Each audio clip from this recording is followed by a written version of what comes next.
Assalamualaikum warahmatullahi wabarakatuh. Sahabat-sahabat yang berbahagia, kali ini channel Cerita Islam akan menceritakan sejarah makam Syekh Maulana Maghribi Ujung Negoro. Begini ceritanya. Sejarah panjang masyarakat Jawa dengan keislamannya terkait erat dengan tokoh-tokoh penyebar agama yang mulai dakwahnya. Konon Wali Songo adalah tokoh utama yang menyebarkan agama Islam hingga merata ke seluruh Jawa. Tapi di balik para tokoh utama ada orang-orang khusus yang cerita tak sampai melegenda sebagaimana Wali Songo. Di ujung Negoro Kabupaten Batang, Kecamatan Kandeman, ada makam yang disebut-sebut sebagai makam Syekh Maulana Maghribi. Tapi jasad siapa yang ada di dalam makam tersebut saat ini masih dalam perdebatan. Sebab di Kecamatan Belado Kabupaten Batang, tepatnya di Wonodoro, juga ada makam yang konon kabarnya juga makam Syekh Maulana Maghribi. Pada abad ke-14 Masehi, mendaratlah rombongan dari negeri Maghribi yang berlayar melalui pantai Tuban, Demak dan tiba di pantai Ujung Negoro. Kenapa dinamakan Ujung Negoro? Karena di situ batas pantai kerajaan Majapahit waktu itu.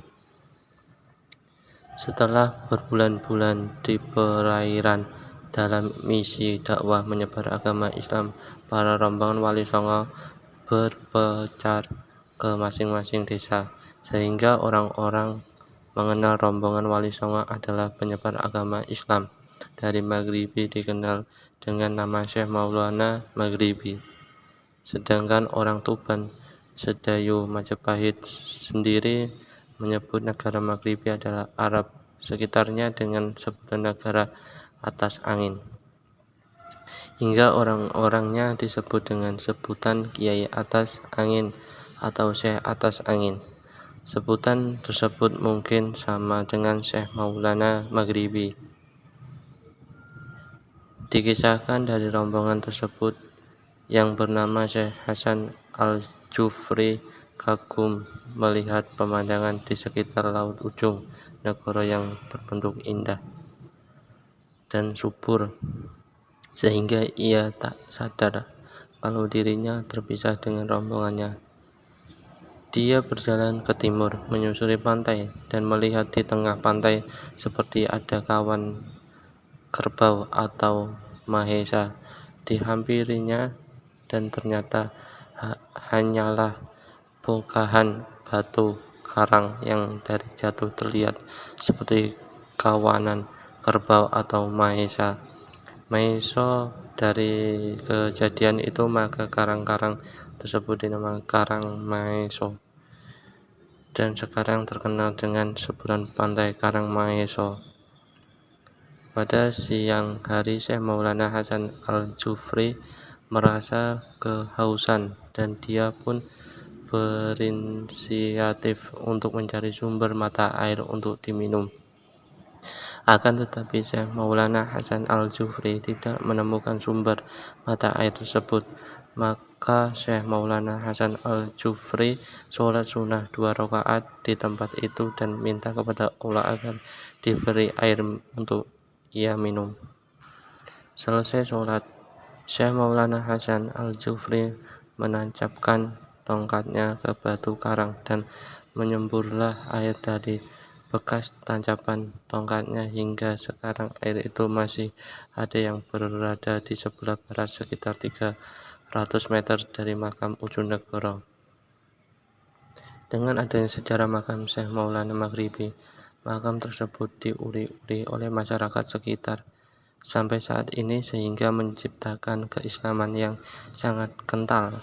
Sejarahnya dahulu ada yang bermimpi ditemui dalam alam bawah sadar, kemudian ditasbih atau diperiksa kebenarannya. Keberadaan makam tersebut dikuat oleh Habib Lutfi bin Yahya. Sebelum makam tersebut ditemukan sekitar tahun 1940-an. Sebelum kemerdekaan, makam tersebut mulai ramai dan diketahui oleh orang yang pada tahun 60-an. Setelah ramai berziarah, makam tersebut terus dijaga, diziarahi, dihaulkan, disyirikkan oleh para ulama. Makam mulai dipugar pada tahun 1990-an di bawah kepemimpinan Lurah Kasmudi. Pemugaran dan perawatan dilakukan secara terus-menerus sehingga saat ini, apalagi dengan ada proyek PLTU 2x1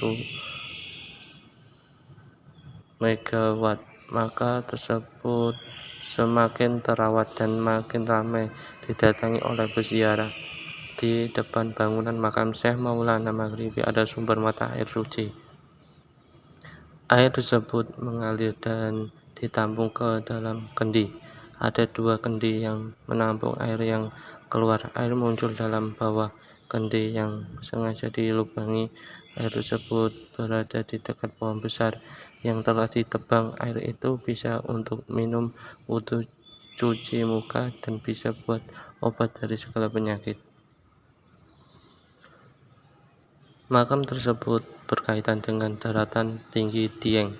Tepat di bawah tebing makam ada gua Aswatama atau Aswatomo dalam ejaan bahasa Jawa. Gua tersebut ini kondisinya telah tertutup pasir pantai. Menurut ketua pengurus makam, dahulu gua tersebut lebarnya 2 meter. Seiring abrasi yang mengikis pantai, gua tersebut telah tertutup. Sebenarnya di belakang makam utama adalah 2 patok makam lagi, tapi sekarang sudah tidak ada. Sudah menjadi tradisi di makam Syekh Maulana Maghribi Ujung Negoro, Kabupaten Batang, selalu digelar haul setiap tanggal 15 Safar. Agenda tahun ini selalu diikuti ribuan peziarah dari berbagai daerah atau kota. Bahkan mereka datang rombongan dengan menggunakan bus. Makam Syekh Maulana Maghribi sempat tutup selama 3 bulan di awal pandemi COVID-19, bahkan dibuka kembali setelah Hari Raya Idul Fitri tahun 2020 lalu. Secara khusus, Habib Lutfi bin Yahya kembali membuka makam tersebut untuk umum. Pada agenda selapan biasanya membaca Rotibul Haddad.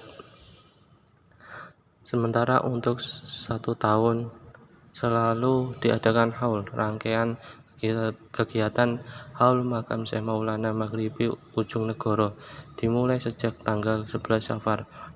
Sementara puncaknya pada 15 Safar.